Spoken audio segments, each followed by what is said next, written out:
పాలమూరు రంగారెడ్డి ఎత్తిపోతల పథకంలో ఈ రాష్ట్ర ప్రభుత్వం మరియు కేంద్ర ప్రభుత్వం కలిసి తెలంగాణకు చేస్తున్నటువంటి ద్రోహం, తెలంగాణకు తలపెట్టినటువంటి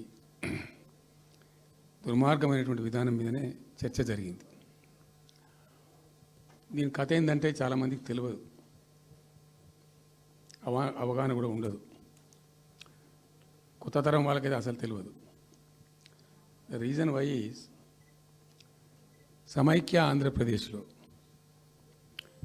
అత్యంత దారుణమైనటువంటి వివక్షకు గురైన జిల్లా పాత మహబూబ్ నగర్ జిల్లా. చాలా చాలా దారుణానికి.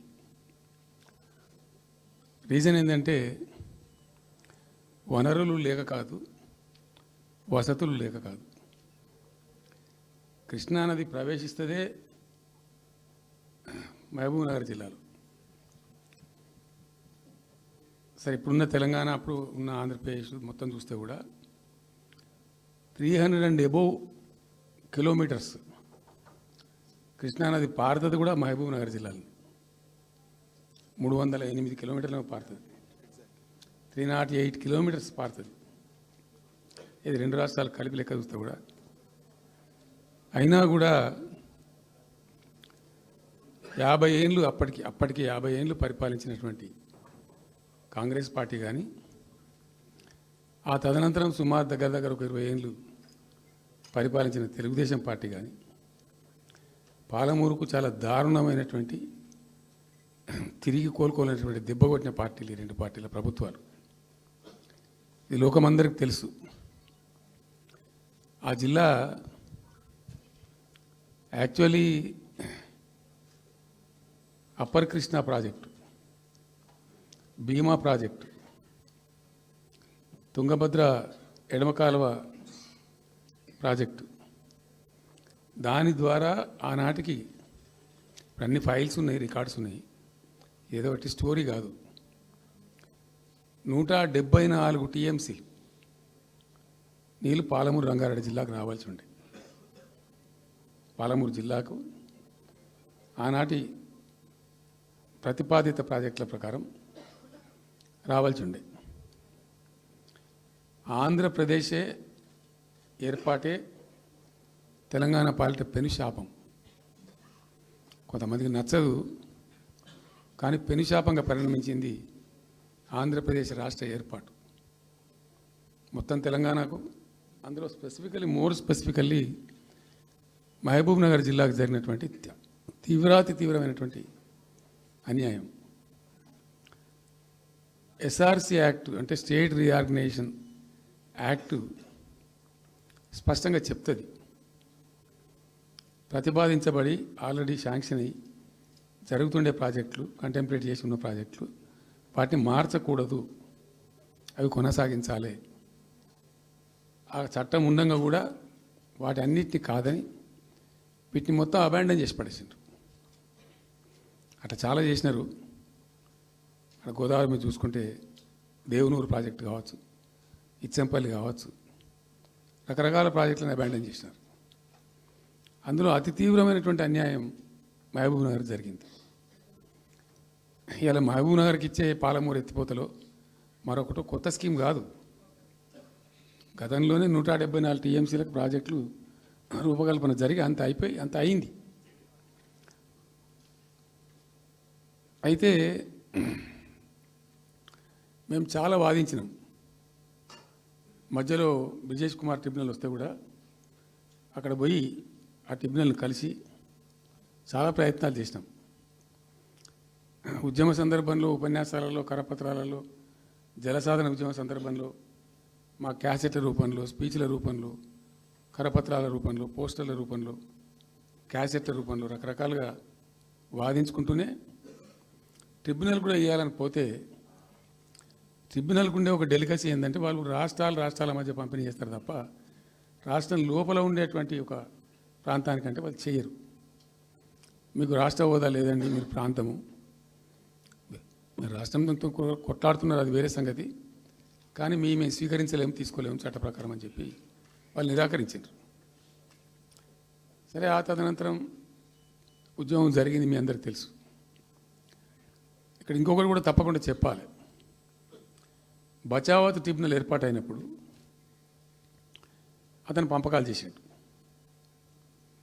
చేస్తూ బచావత్ ట్రిబ్యునల్లో స్పష్టంగా రికార్డెడ్ ఇప్పుడు ఉంది. బచావత్ ట్రిబ్యునల్లో స్పష్టంగా పొందుపరచబడి ఉంది. ఇప్పుడు బచావత్ గారు ఖుద్దు రిటైర్డ్ సుప్రీంకోర్టు జడ్జి ఆయన స్వయంగా ఏమన్నాడంటే, ఈ ప్రాంతం నిజంగా చాలా నిరాదరణకు గురైంది, ఇంకా అవుతూ ఉన్నది. ఆ రోజు విపత్కర పరిస్థితి, దుర్భరమైన పరిస్థితి ఏంటంటే పాలమూరు గురించి గంటెడు నీళ్ళు అడిగిన వాళ్ళు లేడేవాడు. ఇంత కేటాయించండి, ఈ కరువు జిల్లా ఉంది అని అడిగేవాడే లేడు. ఆనాటి సమైక్య ప్రభుత్వం చేసిన ద్రోహం. బచావత్ ఏం చేసిండు, మాకు చూడబుద్ధి అయితే లేదు, ఇది మా అంతల మేమే సూమోటో ఈ సమైక్య ప్రభుత్వం ప్రతిపాదించకపోయినా ఒక 17 TMC జూరాల ప్రాజెక్టు మంజూరు చేస్తున్నాము. అయితే సాంకేతిక కారణాలు మరొకటో చూపెట్టి ఈ జూరాల ప్రాజెక్టుని ఇక్కడి నుంచి ఎత్తగొట్టద్దు, వేరే కాడ కట్టద్దు, ఇక్కడ మాత్రమే కట్టి తీరాలి, దానికే అలాట్ చేస్తున్నామని చెప్పి ఒక కండిషన్ పెట్టిండు ఆయన. ఇది ట్రిబ్యునల్. అతను ఒక న్యాయమూర్తిగా పనిచేసిన వ్యక్తి కాబట్టి చూడబుద్ధి కాక ఆ బాధ భరించలేక ఈ కామెంట్ కూడా రికార్డు చేసిండు ట్రిబ్యునల్లో. ప్లస్ ఆ 17 TMC జూరాల ప్రాజెక్టుకు కేటాయించిండు. ఎంత విషాదం అంటే అది ఎప్పుడో 74లో 74 నుంచి 78 దాకా జరిగింది కథ. అతను కేటాయిస్తే దానికి ముట్టినో లేడు, పట్టుకునో లేడు, తీసినో లేడు. అంజయ్య గారు ముఖ్యమంత్రి అయినాక ఒక ఏడాది తర్వాత ఏమో అప్పుడు అంజయ్య గారు దానికి ఫౌండేషన్ స్టోన్ వేసారు. ఫౌండేషన్ స్టోన్ వేస్తే ఇక అది మెల్లగా మెల్లగా తెలంగాణ ప్రాజెక్ట్ కదా, ఇప్పుడు పట్టుకుని లేడు, దాన్ని మాట్లాడడం లేదు, అయ్యలేదు, అవ్వలేదు, ఒక అనాథలాగా ఆ బ్యారేజ్ వరకు కట్టేశారు. దానికి కాలువలు లేవు, నీళ్ళు రావు, పొలాలు పారాయి, కృష్ణానది నీళ్ళు వస్తుంటాయి, గేట్ల ద్వారా పోతుంటాయి. ఎప్పటి వరకు ఈ తతంగం 2001లో గులాబీ జెండా ఎగిరేదాకా ఇదే తతంగం. ఇంకా విషాదం ఏంటంటే అప్పుడు ముఖ్యమంత్రి ఉన్న చంద్రబాబు నాయుడు ఆయన మహబూబ్నగర్ జిల్లాను దత్తత తీసుకున్నాడు. ఆయన దత్తతలో ఉండే నేను అడాప్ట్ చేసుకుంటున్నా ఈ కరువు జిల్లా, దీన్ని అది చేస్తా, ఇది చేస్తా, పొడి చేస్తా అని మాటలు చెప్పి ఇష్టం వచ్చినన్ని పునాదురాలు వేసిండు. కలవకుర్తి, మన్ను, మశాన్, రకరకాల పునాదురాలు వేసుకుంటూ పోయిండు. ఉద్యమ సందర్భంగా నేను చేసే ఉపన్యాసాలలో నేను మాట్లాడేది ఈ పునాదురాలన్నీ ఎందుకు మనకు పట్క ఏడుస్తానిక, చూస్తానిక, ఏం లాభము, ఈ రాళ్ళని సో కృష్ణానదిలో అడ్డమేస్తూ చెక్కడమని అయితే భయం అనేది నేను నవ్వేది, జనం చప్పట్లు కొట్టేది సభలలో నేను చెప్తుంటే. ఒక్క డ్రాప్ వాటర్ కూడా పొలాలు పారడానికి రాలే. తత్ఫలితం ఏంది? Net result, what was the net result? Palamuru జిల్లాలో ప్రతి తాలూకా కేంద్రం అంటే ప్రతి నియోజకవర్గ కేంద్రం నుంచి వలసలు పోవడానికి ప్రజలు ప్రతి బొంబాయి నుంచి bus, Narayanpet Bombay bus, Wanaparthy Bombay bus, ఇంచుమించు అన్ని తాలూకాల నుంచి బొంబాయికి డైరెక్ట్గా బస్సు. ఏం చేస్తారు? ప్రజలు పొట్ట చేత పట్టుకొని వలస పోవాలి, బతకపోవడం తప్ప ఇంకో గతి లేదు. జిల్లాకు జిల్లా మొత్తానికి మొత్తం 100% కృష్ణా బేసిన్లో ఉంటుంది. భయంకరమైన కరువు. చివరికి ఆ జిల్లాలో ఉండే అనేక మంది కవులు అనేక పాటలు రాసినారు. ఆ గోరెటి వెంకన్న గారు అయితే పల్లె పల్లెలో పల్లెలు మొలిసే పాలమూరులోన అని చెప్పి పాట రాసి పాడిండి. ఆ పాట బాగా పాపులర్ సాంగ్ కూడా, తెలంగాణ ఉద్యమం పొడుగుతో కూడా భయంకరంగా మోగినటువంటి సాంగ్. సో అట్లా జరుగుతూ ఉంది. మేము ఏడుస్తా పోయినాం, చూస్తా పోయినాం. ఆ ఉన్న రెండే ప్రాజెక్టులు, ఒకటి బచావతి పెడితేనేమో జూరాల గతి అది. అప్పుడు చంద్రబాబు నాయుడు గారి స్లోగన్ సమైక్య రాష్ట్రంలోనే సమగ్ర అభివృద్ధి. నేను ప్రథమ మహాసభకు పాలమూరు జిల్లాకు పోయినా, మహబూబ్నగర్ టౌన్లో పెట్టాం. పెద్ద భారీ మీటింగ్ జరిగింది, దాదాపు 70-80 మంది వచ్చారు. ఆ మీటింగ్లో నాకు బాగా కోపం వచ్చి, ఏమయ్యా చంద్రబాబు నాయుడు, అప్పటికి ఏంటంటే కర్ణాటకకి కొంత ముంపు ప్రాంతం ఏమిటి జూరాల ప్రాజెక్టులో ఏంటంటే కొద్ది ముంపు ప్రాంతం కర్ణాటక రాష్ట్రంలో ఉంటుంది. ఒక 13 కోట్ల రూపాయల వరకు కాంపెన్సేషన్ కట్టాల్సి ఉంది. కట్టడు, ₹1 కట్టడు. ఏమయ్యా చంద్రబాబు నాయుడు గారు, నువ్వు దత్తత తీసుకున్నావు, కథ తీసుకున్నావు, డైలాగులు చెప్తున్నావు, ఇక్కడ చచ్చిపోతాను జనము, బొంబాయికి వలసలు పోతుండ్రు. ఇటువంటి పరిస్థితులలో కూడా కర్ణాటకకు డబ్బులు కట్టడానికి డబ్బులు లేవా? ఇదేనా సమైక్య రాష్ట్రంలో సమగ్ర అభివృద్ధి అంటే? పట్టిగా బ్యారేజ్ ఆ గోడలక కట్టిన విడిచిపెట్టేది చూసి తమాషా పడన్నా అని చాలా తీవ్రమైన విమర్శలు చేశాను. మోకాళ్ళ మీద పరిగెత్తి కట్టిండి చంద్రబాబు నాయుడు అప్పుడు. ఆ కర్ణాటక చెల్లించాల్సిన కంపెన్సేషన్ ఏదైతుందో మోకాళ్ళ మీద ఉరికి నా దాడి తట్టుకోలేక కంటిన్యూగా పెట్టిన.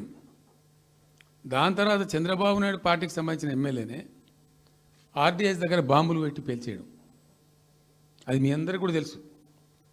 బాంబులు పెట్టి పేల్చడం 2 సార్లు 3 సార్లు పేల్చారు. నేను ఫస్ట్ ఉద్యమంలో తెలంగాణ ఉద్యమం స్టార్ట్ అయిన తర్వాత నేను ఎంచుకున్న ఎజెండా, నా ఎజెండాలో మొదటి పాదయాత్ర నేను చేసినటువంటిది జోగులాంబ టు గద్వాల పాదయాత్ర చేసిన. ఈ అన్యాయం సంగతి ఏంది అని దాన్ని ప్రజలలో ఎండగట్టాలని చెప్పి, గవర్నమెంట్ కూడా ఒత్తిడి తేవాలని చెప్పి, ఎందుకు తెలంగాణ ఉద్యమం చేస్తున్నామనేది లోకానికి తెలియాలని చెప్పి నేను జోగులాంబ టు గద్వాల పాదయాత్ర చేసిన. దాన్ని మొత్తం అసలు కంప్లీట్ 80,000 ఎకరాలకు బారాల్సినటువంటి ఆ ఆర్డీఎస్ కెనాలు 15,000 ఎకరాలు, 10,000 ఎకరాలు, 20,000 ఎకరాలకు వచ్చింది, తగ్గిపోయింది. అడిగే నాతుడు లేడు. నేను అంతకు ముందే పాదయాత్ర కన్నా ముందే స్వయంగా మేమందరం జిల్లా మహబూబ్నగర్ జిల్లా నాయకులు నేను కలిసి ఆర్డీఎస్ హెడ్ వర్క్స్ ఎక్కడ ఉంటాయంటే కర్ణాటకలో ఉంటాయి, రాయచూరు దగ్గర. అక్కడ దాకా పోయి మొత్తం ఆశాంతం ఆ కాలువ పొడవుతో తిరిగి అర్థం చేసుకొని ఆ తర్వాతనే నేను గద్వాల టు మన ఆలంపూర్ టు గద్వాల పాదయాత్ర పెట్టాను. తిరిగి దాన్ని ఎక్స్పోజ్ చేసినాం. అప్పుడు అక్కడ గొడవ చేస్తే మళ్ళీ అప్పుడు జూరాల లింక్ కెనాల్ని మొదలుపెట్టింది చంద్రబాబు నాయుడు. జూరాల టు ఆర్డీఎస్కు లింక్ కెనాల్ అని మళ్ళీ డ్రామా కట్టి, అంటే ప్రతిసారి ఏమార్చడము తెలంగాణ ప్రజలను ఒక రకమైన దగా చేయటం తప్ప రాలే, ఒక డ్రాప్ వాటర్ రాలే, ఎప్పుడు రాలే. సరే కొట్లాడుతూ పోయినాం, ప్రజలు బాగా కలిసి వచ్చిండ్రు, సందర్భం కలిసి వచ్చింది, తెలంగాణ అదృష్టం బాగుంది, తెలంగాణ రాష్ట్రం ఏర్పడింది. ఇదంతా కూడా మీకు అన్నముందు జరిగిన చరిత్ర, ప్రతి ఒక్కరికి తెలిసిన చరిత్ర. ఇది ఏం కొత్త స్టోరీ కాదు, కల్పిత కథ కాదు, పుట్టించి చెప్పేది కాదు. పాలమూరు జిల్లా యొక్క దరిద్రం, ఆ దరిద్రంలోకి పాలమూరు నెట్టివేయబడ్డ పరిస్థితి. నేను అందుకే ఊకే మొత్తుకునేది కదా, తెలంగాణ వెనుకబడ్డ ప్రాంతం కాదు, వెనుక పడేయబడ్డ ప్రాంతం, వెనుకకు నెట్టివేయబడ్డ ప్రాంతం అని చాలాసార్లు చెప్పేది. నేను వందల ఉపన్యాసాలలో చెప్పాను. అది ప్రూవ్ టు బి కరెక్ట్. దాని తర్వాత ఎక్కడి దాకా పోయిన పరిణామాలంటే, పాలమూరు జిల్లాలో ఎండాకాలం వచ్చిందంటే గంజి కేంద్రాలు పెట్టేది. ఏడిసినాం మేము ఒకరోజు. గంజి కేంద్రాలతోని పాలమూరు, ఎందుకంటే యువకులంతా పాపం వలస ఉన్న ముసలి వాళ్ళు చచ్చిపోడు, తిండి దొరకక, దానికి గంజి కేంద్రాలు పెట్టి కమ్యూనిస్ట్ పార్టీలు వాళ్ళు వచ్చేది కొంత అడావుడు చేసి ప్రజలకు కొంత గంజి పోసే ప్రయత్నం. చివరి గంజి కేంద్రాలు పెట్టే స్థాయికి దిగజారిపోయింది పాలమూరు. కృష్ణా నది 300 కిలోమీటర్లు పారే జిల్లాలో చాలా దారుణం పోయింది.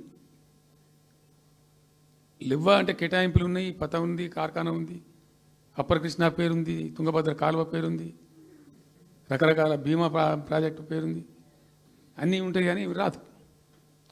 చూడడానికి మళ్ళీ ముఖ్యమంత్రి దత్తతలో ఉంటుంది, కానీ రాదు, ఏమీ రాలే.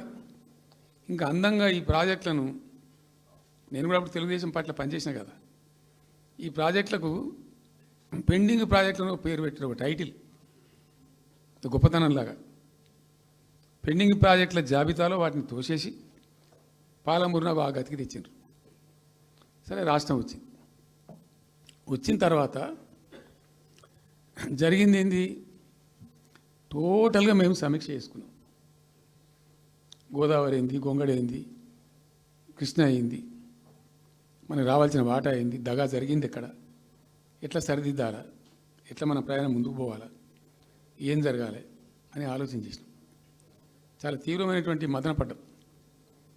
టాప్ ప్రయారిటీలో ఈ జిల్లా ఆదుకోవాలి మనం, అత్యంత భయంకరమైన కరువు ఉంది ఇక్కడ. కొంచెం లైన్లో పెట్టుకోవాలి. ఇప్పుడు మన సొంత రాష్ట్రం కాబట్టి మనకు ఆ ఇబ్బందులు ఉన్నాయని చెప్పి మా ప్రస్థానం ప్రారంభించాం. మొట్టమొదలు యుద్ధ ప్రాతిపదికన ఏవైతే పెండింగ్ ప్రాజెక్టులను పెట్టినరో వాటిని రన్నింగ్ చేసినాం. వాటిని అన్నిటికీ నెట్టెంపాడు కావచ్చు, భీమా కావచ్చు, కల్వకుర్తి కావచ్చు, అన్నిటిని కూడా బ్రహ్మాండంగా లైన్లోకి తెచ్చి స్టార్ట్ చేసినాం. నికరంగా 6.5 లక్షల ఎకరాలకు ఆయకట్టు తెచ్చినాం ఆ పాలమూరు జిల్లాలో మా గవర్నమెంట్ ఉన్నప్పుడే. ఇది అక్కడ ప్రజలందరికీ తెలుసు, అందరికీ తెలుసు, ప్రతి వాళ్ళకి తెలుసు. సామర్థ్యాలు పెంచుకున్నాం కొన్ని. నెట్టెంపాడులో భాగంగా ఒకటి రేలంపాడు రిజర్వాయర్ ఉంటుంది. అది జస్ట్ 1.5 TMs, 1/4 to 2 TMs అది ఉండే. నేను రివ్యూ చేసి అక్కడ రైతులతో మాట్లాడి మీకు పంట పండదు, కష్టమవుతుంది కాబట్టి దీన్ని కొద్దిగా పెంచాలని చెప్పి డబుల్ ద సైజ్ చేసినాం, 4 TMs చేసినాం పంట పండాలి కాబట్టి. అట్లా రకరకాల చర్యలు తీసుకొని దాని ద్వారా ఆ కల్వకుర్తి లిఫ్ట్ ఇరిగేషన్ ద్వారా, ఈ నెట్టెంపాడు ద్వారా, భీమా ద్వారా, భీమా phase 1 phase 2 ద్వారా అన్నీ కలిపి 6.5 లక్షల ఎకరాలకు. వాస్తవం చెప్పానంటే ఎంత దుఃఖభాజనం అంటే, ఎంత బాధాకరం అంటే, కృష్ణానది 300 కిలోమీటర్లు ప్రవహించేటువంటి పాలమూరులో 30,000 ఎకరాలు కూడా పారకం లేదండి. RDS అన్ని కలిపి లేదు, అసలు రావు, నీళ్ళు రావు, కాలువ లేదు, పొలం లేదు, ఏం లేదు. అందుకే అది వలసల జిల్లా అని పేరు ఎందుకు వచ్చింది పాలమూరుకు? ఎందుకు వలస పోతారు ప్రజలు? ఎంత కంపల్సరీ ఉంటే పోతారు, ఎంత దుఃఖం ఉంటే పోతారు, ఎంత బాధ ఉంటే పోతారు. ఆ విధంగా ఒక 6.5 లక్షల ఎకరాలు దానికి తెచ్చినాం. మిషన్ కాకతీయలో కొద్దిగా ప్రయారిటీ పెట్టి, భౌగోళికంగా బాగా విశాలంగా ఉండే జిల్లా కాబట్టి ఇప్పుడు కొత్త జిల్లాలు తీసుకున్నాం, కానీ ఆ రోజు అది పెద్ద జిల్లా. దానికి మిషన్ కాకతీయలో టాప్ ప్రయారిటీ ఇచ్చి మైనర్ ఇరిగేషన్ చెరువులు మొత్తాన్ని పోయినాయిగా అమ్ముకున్నారు, అబాండనని మిగిలిన వాటిని కొన్ని సామర్థ్యాలు పెంచి ఒక పద్ధతికి తెచ్చినాం. అదో 1,20,000, 1,50,000 ఎకరాలకు అది దోహదపడేది. చెక్ డ్యాములు కూడా కట్టుకున్నాం. చాలా వాగుల మీద 100ల కొద్ది చెక్ డ్యాములు కట్టినాం. ఇవన్నీ కూడా మీ కళ్ళ ముందే జరిగినాయి, మీ అందరికీ కూడా తెలుసు. ఈ RDS కెనాల్కి మోసం జరిగింది కాబట్టి మధ్యలో తుంగభద్ర మీద పెట్టి తుమ్మిల లిఫ్ట్ కూడా తెప్పించి తుమ్మిల లిఫ్ట్ కూడా పూర్తి చేసినాం. ఏది RDS ద్వారా కోల్పోయిన ఆయకట్టును రిస్టోర్ చేయడానికి తుమ్మిల లిఫ్ట్ కూడా స్టార్ట్ చేసినాం, నీళ్ళు పోపించినాం, బ్రహ్మాండంగా ఆయకట్టు అంతా పార్పించినాం. ఇట్లా అనేక రకాల చర్యలు అవి తీసుకొని ఒక 6.5 లక్షల ఎకరాలకేమో నెట్ ఆయకట్టు వచ్చింది. ఇండైరెక్ట్ ఆయకట్టు ఏమో భూగర్భ జలాలు పెంచడానికి కట్టిన చెక్ డ్యాములు, మైనర్ ఇరిగేషన్ బాగు చేయడం, దాని ద్వారా కూడా 1,50,000 ఎకరాలకు వచ్చింది. ఆ తదనంతరం మరి మనం ఎట్లా ముందుకోవాలా, ఏం చేద్దామని చెప్పి ఈ రంగారెడ్డి జిల్లా కూడా వాళ్ళు పాపం కృష్ణా బేసినే, ప్రతి డ్రాప్ రంగారెడ్డిలో పడే ప్రతి వర్షం చుక్క కృష్ణానదికి పోతుంది, ఇంకెక్కడికి పోదు. నల్లగొండ జిల్లాలో కురిసే ప్రతి వర్షం చుక్క కూడా కృష్ణానదికి పోతుంది. 100% ఈ 3 జిల్లాలు కూడా నల్లగొండ, రంగారెడ్డి, పాలమూరు ఇవి 100% కృష్ణ బేసిన్లో ఉన్నాయి. మనము ఏదైతే మనకు కేటాయించినరో ప్రాజెక్ట్ వైజ్నో ఇంకోటనో కంబైన్డ్ స్టేట్ ఉన్నప్పుడు జరిగినటువంటి మోసం నుంచి బయటికి రావాలంటే మనం రాష్ట్రం ఏర్పడ్డ తర్వాత కొట్లాడాలి, మన వాట మనం సాధించాలి. రివిజన్, కృష్ణా జలాల యొక్క పునఃపంపిణీ మీద ట్రిబ్యునల్ వేయించుకోవాలి, రివిజన్ పెట్టియాలి అని ఒక స్ట్రాటజీ పెట్టి దాన్ని కొట్లాను. సరే, ఇందాక నేను చెప్పినట్టు దేవుని దయ వల్ల తెలంగాణ రాష్ట్రం వచ్చింది. ఈ ప్రాజెక్టు కంప్లీట్ చేస్తూనే పాలమూరు రంగారెడ్డి ఎత్తిపోతల పథకానికి శ్రీకారం చుట్టాం.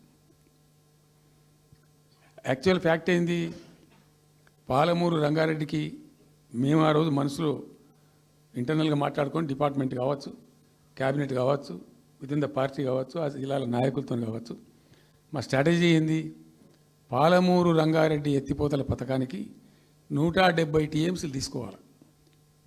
This was the strategy of BRS government. ఎక్కడి నుంచి తీసుకోవాలా, అనేక ఆంక్షలు, మాటలు బట్టి డైలాగులు, ఏపీ నుంచి వచ్చే వ్యతిరేకత, ఇవన్నీ దృష్టిలో పెట్టుకొని ఏం చేసినాం, నికరంగా లెక్కలు తెప్పించినాం.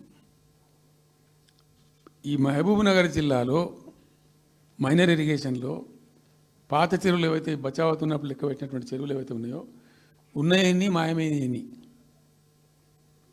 వాటి సామర్థ్యం ఆ రోజు ఎంత, ఇవాళ నెట్ సామర్థ్యం ఎంత అని లెక్కలు తీసి కేంద్రానికి సమర్పించి ఒక 45 టీఎంసీ రెండు దానికి కేటాయించింది ఆ రోజు మేము ఎంత అంటే 90.81 టీఎంసీ, 90.81 పాలమూరు రంగారెడ్డికి మేము కేటాయించింది ఆ రోజుకు. అయితే 170 ఎట్లా అంటే మరి మాకు ఇంకా వాటా వస్తుంది కదా, ట్రిబ్యునల్ వచ్చిన తర్వాత మాకు వాటా వస్తే దానిలో తీసుకున్న నీళ్ళని కూడా దీనికే మనం అటాచ్ చేసుకుంటామని చెప్పి 91 పాయింట్ తీసుకున్నాం. ఎట్లా తీసుకున్నాము? బచావత్ ట్రిబ్యునల్లోనే ఒక తీర్పు చాలా స్పష్టంగా ఉన్నది, డెసిషన్ అది ట్రిబ్యునల్ యొక్క నిర్ణయం ఏంటిది? ఆంధ్ర వాళ్ళు మొదటి నుంచి కూడా మేము కొంత గోదావరి నీళ్లు కృష్ణా డెల్టాకి తెచ్చుకుంటాం, నాగార్జున సార్ ఆయకట్టుకు తెచ్చుకుంటాం, మరో దాన్ని తెచ్చుకుంటాం అనే పద్ధతులు మొదలుపెట్టి తెచ్చుకున్నారు. దాంట్లో భాగంగా 80 టీఎంసీలు వాళ్ళు తీసుకుంటున్నారు. ఇది పోలవరం కట్టి ఆ కెనాల్ అప్పుడు వైఎస్ రాజశేఖర్ తవ్విండి కదా, పట్టిసీమ లిఫ్ట్ పెట్టినరు, ఇనీషియల్ లిఫ్ట్ పెట్టిన తర్వాత ఇప్పుడు కెనాల్ అయింది. సో దాన్ని 80 టీఎంసీలు వాళ్ళు వాడుకుంటున్నారు, ఎక్కువనే వాడుకుంటున్నారు. సో వాళ్ళు డిపిఆర్లో సబ్మిట్ చేసినారు చాలా క్లియర్గా స్పష్టంగా ఏమని, 80 టీఎంసీలు మేము తీసుకుంటున్నాం, 80 టీఎంసీలు పైన 5 రాష్ట్రాలకు బచావ్ ట్రిబ్యునల్ ప్రకారం ఇస్తాం. అది 3 రాష్ట్రాలకు ఇస్తారు, తెలంగాణ రాష్ట్రానికి, కర్ణాటకకు, మహారాష్ట్రకు. తెలంగాణకు 45, వాళ్ళిద్దరు కలిపి 35, కర్ణాటకకు 21 టీఎంసీ, మహారాష్ట్రకు 14 టీఎంసీ. వాళ్ళిద్దరు కూడా వాడుకుంటున్నారు. అది కర్ణాటక వాళ్ళు ఆల్రెడీ ఆర్ యూజింగ్ 21 టీఎంసీ ఏదైతే పోలవరం నీళ్ళు అక్కడ వాళ్ళు తీసుకున్నారు కాబట్టి దాని కంపెన్సేటర్ కింద వచ్చినటువంటి దాన్ని they are using it, right రాయాలి. మహారాష్ట్ర కూడా వాడుతున్నారు, లెక్కల్లో చూపించారు వాళ్ళు, వాళ్ళ ప్రాజెక్టుల డిపిఆర్లో వాళ్ళ లెక్కల్లో చూపెట్టినారు. ఇక వాడుకోవాల్సింది వాళ్ళు మనం.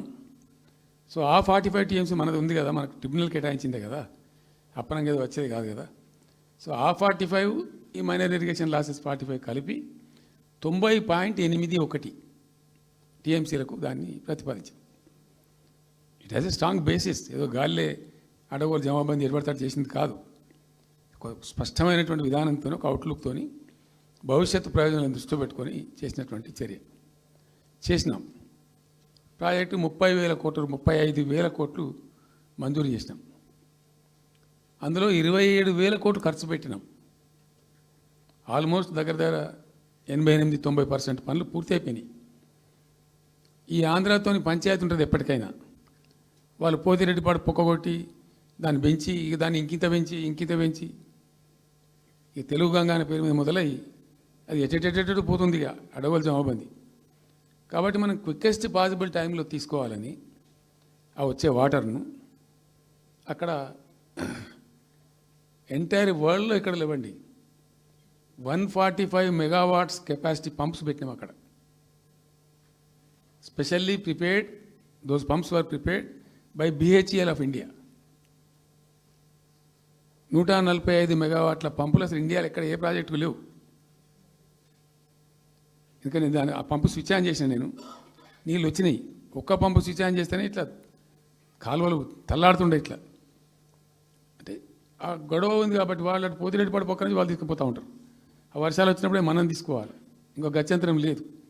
కాబట్టి క్విక్కెస్ట్ పాసిబుల్ టైంలో ఈ రిజర్వాయర్లు నింపుకుంటే మనం సేఫ్ అయిపోతాము, జిల్లాకు ఆడికి కొంత న్యాయం జరుగుతుందని చెప్పి ఆ 145 మెగావాట్స్ కెపాసిటీ ఉండే పంప్స్ పెట్టినాం. ఇప్పుడు పంప్స్ అన్నీ ఆల్మోస్ట్ ఇన్స్టాల్ అయినాయి. మరి ఈ గవర్నమెంట్లో వీళ్ళు ఏం పట్టించుకుంటలేరు, అసలు ఏం చేస్తలేరు.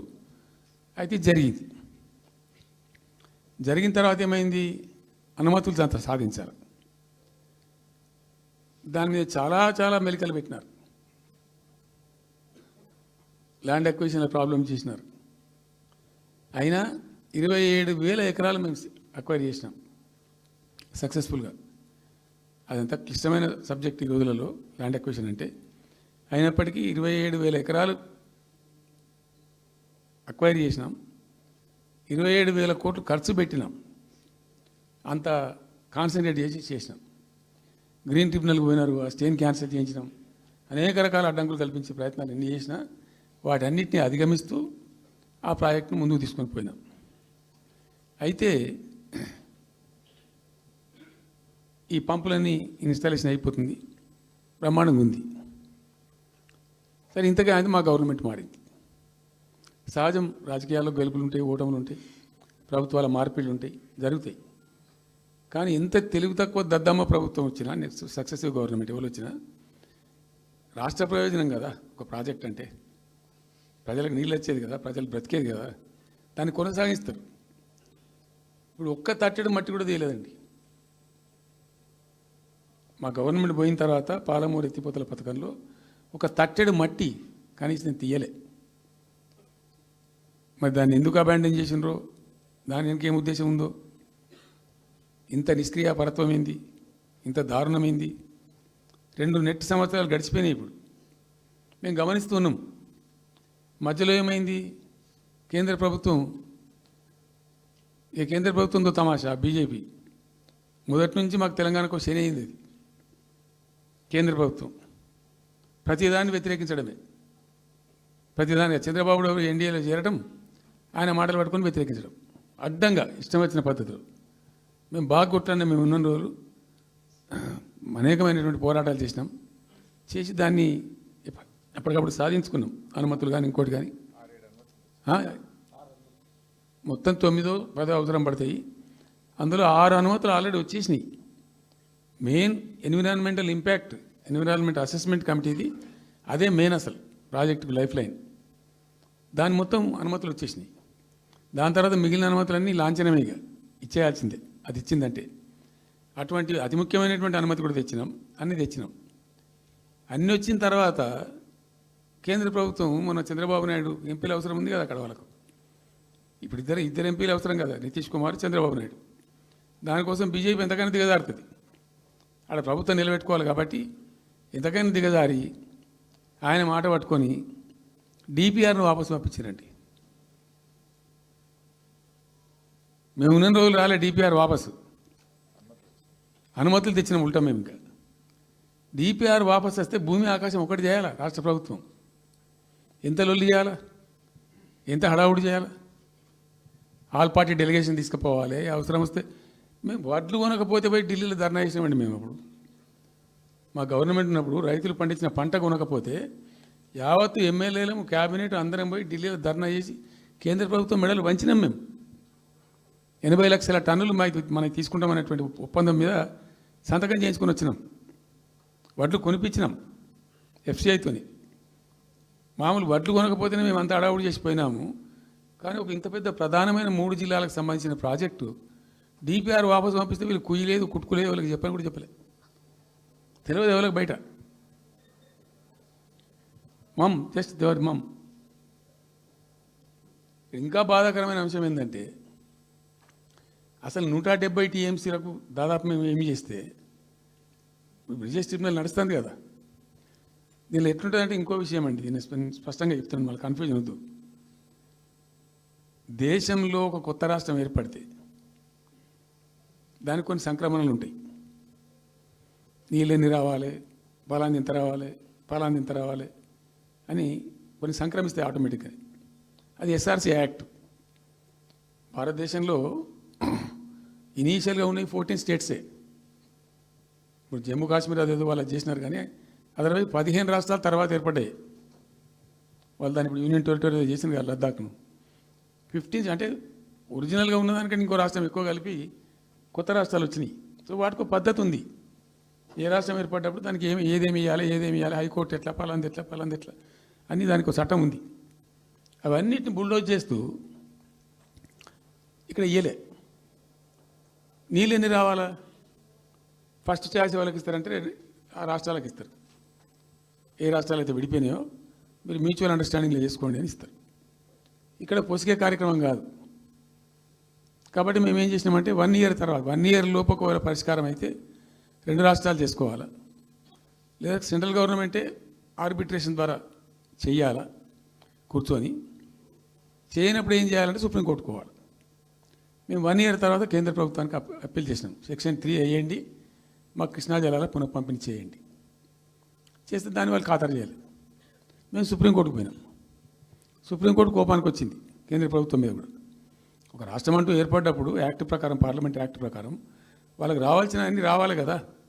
మరి ఇది కూడా వాళ్ళకి ఏదో తేల్చండి, మీరు తెలుస్తారా లేదంటే అప్పుడు ఆ మంత్రి, ఆయన పేరు షెకావత్ ఉండే కదా, గజేంద్ర సింగ్ షెకావత్, నేను ఢిల్లీ పోయినప్పుడు నన్ను రిక్వెస్ట్ చేసిన ఆయన, భాయ్ సాబ్ మాకు కూడా ఇబ్బంది అవుతుంది, మీరు అది విత్డ్రా చేసుకోండి సుప్రీంకోర్టులో కేసు, మేము సెక్షన్ 3 చేస్తామండి.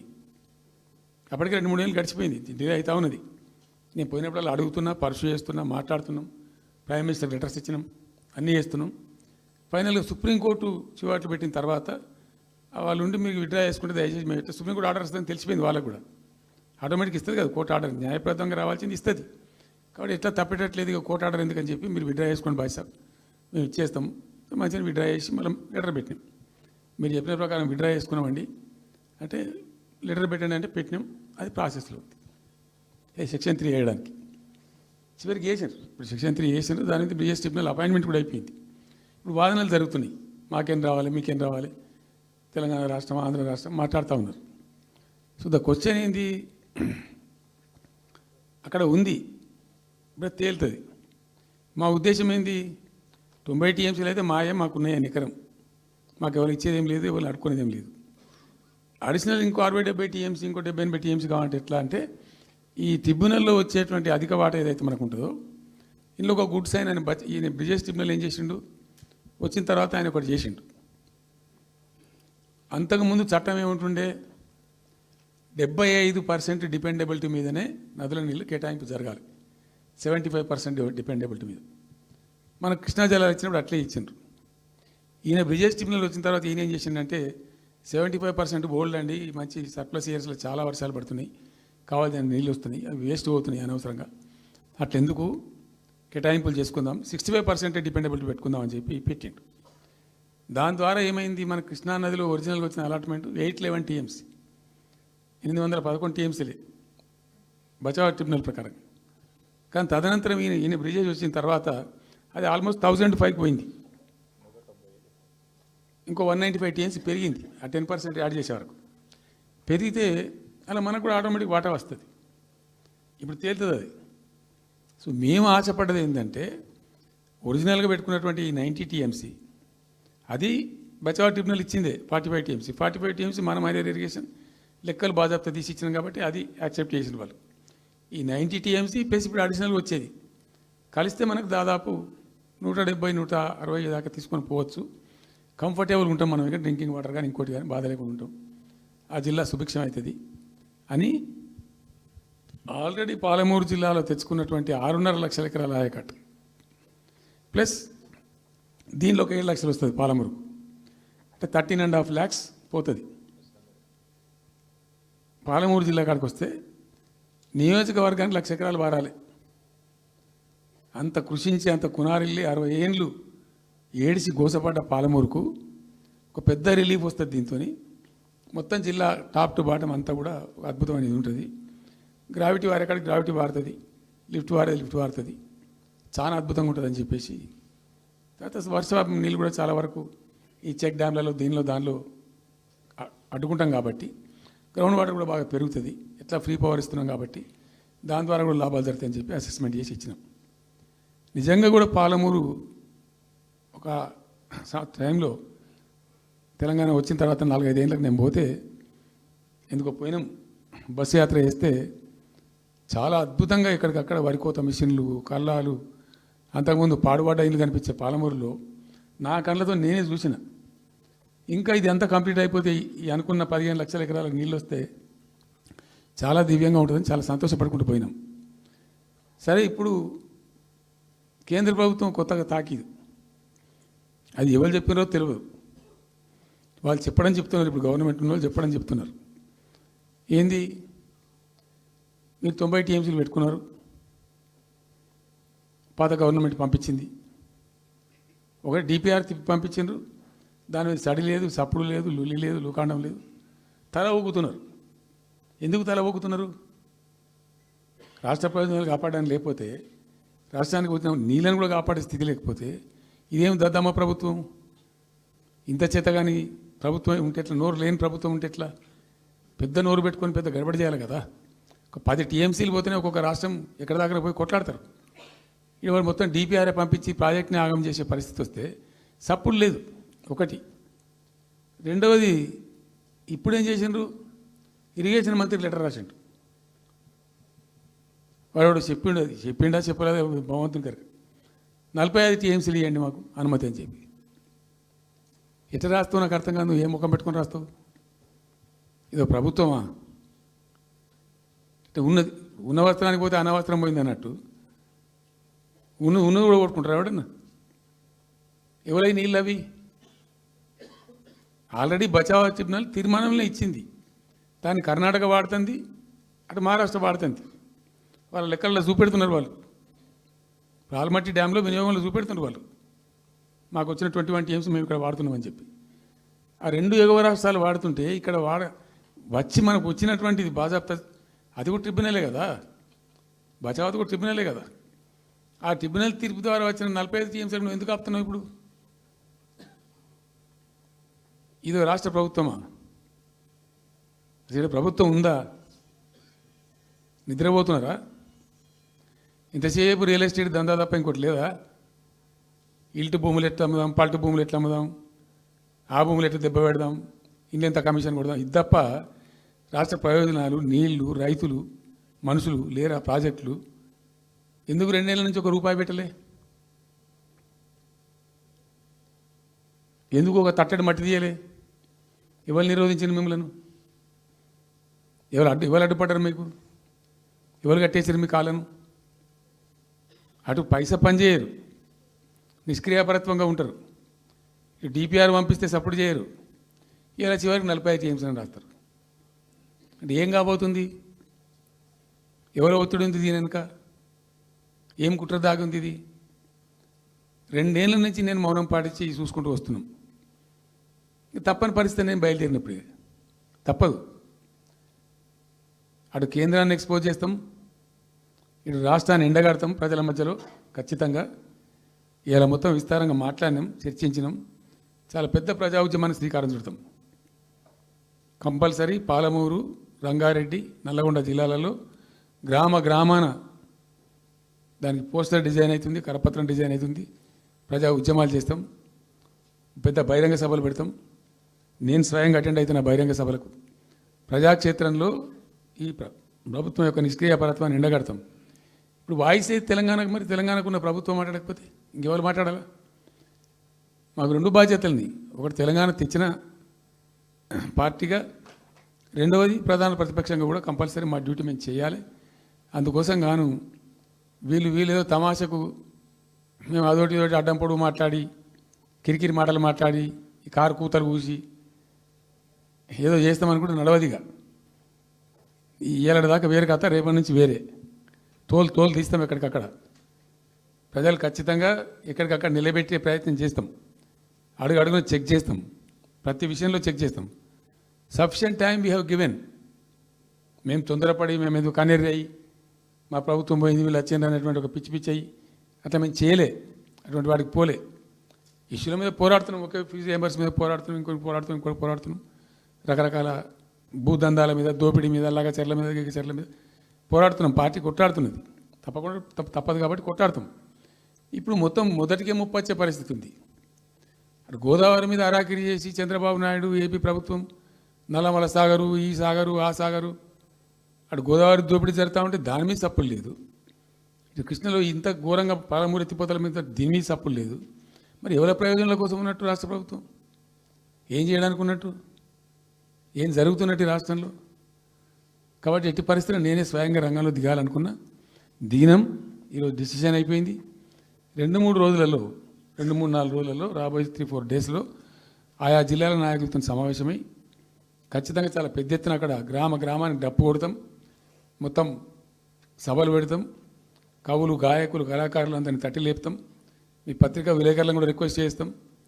అక్కడ జరిగే అన్యాయాన్ని, ప్రజలకు జరిగేటువంటి అన్యాయాన్ని, ఈ జలదోపిడిని అరికట్టాలని ఈ కేంద్ర ప్రభుత్వం అవలంబిస్తున్న విధానాన్ని కూడా తప్పకుండా చేస్తాం. ఇన్ని రోజులు ఒక రకంగా పోయినాం, కానీ ఇక తప్పేటట్లేదు. ఇప్పుడు ఎవరితోనైనా సరే కొట్లాడతాం, తెలంగాణ కోసం భయపడం. యాందాకాని పోతాం, ఈ కొండ మీద గోప అయినా సరే కొట్లాడతాం, తప్ప ఇడిచిపెట్టాం. ఇక్కడ ఏమి ముఖాలు చూసేది కానీ ఇంకోటి కానీ నైసిటీస్ ఏమి లేవు. There is no necessity at all. Will fight, డెఫినెట్గా ఫైట్ చేస్తాం. ఎందుకంటే రక్షించుకోవాలి, రాష్ట్రం యొక్క హక్కులు రక్షించుకోవాలి, నీళ్లు రక్షించుకోవాలి, రాష్ట్ర ప్రజల ప్రయోజనాలు రక్షించుకోవాలి. ఈ విధంగా ఇప్పుడు మా కళ్ళ ముందు జరిగినటువంటి దీనిలో ఈ దుర్మార్గంలో ఎట్లా మౌనం పాటిస్తాడు కేసీఆర్? ఎందుకు మౌనంగా ఉంటాం? ఎవరి కోసం ఉంటాం? ఎందుకోసం ఉండాలి? కాబట్టి అరాకిరి ముచ్చట్లు కావు. ఇష్టం వచ్చినట్టు మాట్లాడి ఇష్టం వచ్చినట్టు ఆల్తు ఫాల్తు కూతలు కూసి ఏదో చేస్తామంటే అది జరిగేది కాదు, జరగనీయం. రెండవది, ఈ ప్రభుత్వం కూడా సర్వభ్రష్ట ప్రభుత్వం, సర్వంలో భ్రష్టమైంది. మేము చెప్తా, బీజేపీ కథ కూడా చెప్తా. ఎందుకు చెప్పా? డెఫినెట్గా చెప్తాము. అరే నువ్వు మా ఇంట్లోకి వచ్చి మాకు దోసుకపోతా నువ్వుకుంటామే, నాకు అర్థం ఎవరైతుంది. ఏమైనా ఉండొచ్చు కాక ఏమైనా ఉండకపోవచ్చు కాక నీ చేయబెట్టి పైసలు కూర్చుకుంటా నువ్వుకుంటామా? సాధారణ కడకైతే కొట్లాడతాం కదా. యాక్చువల్లీ ఒక పద్ధతిలో ఈ రాష్ట్రం ఒక క్రమ పద్ధతిలో మంచిగా ముందుకు పోతూ ఉంది. సంక్షేమం విషయంలో కానీ, అభివృద్ధి విషయంలో కానీ, పారిశ్రామికీకరణలో కానీ, ఐటీ రంగంలో కానీ,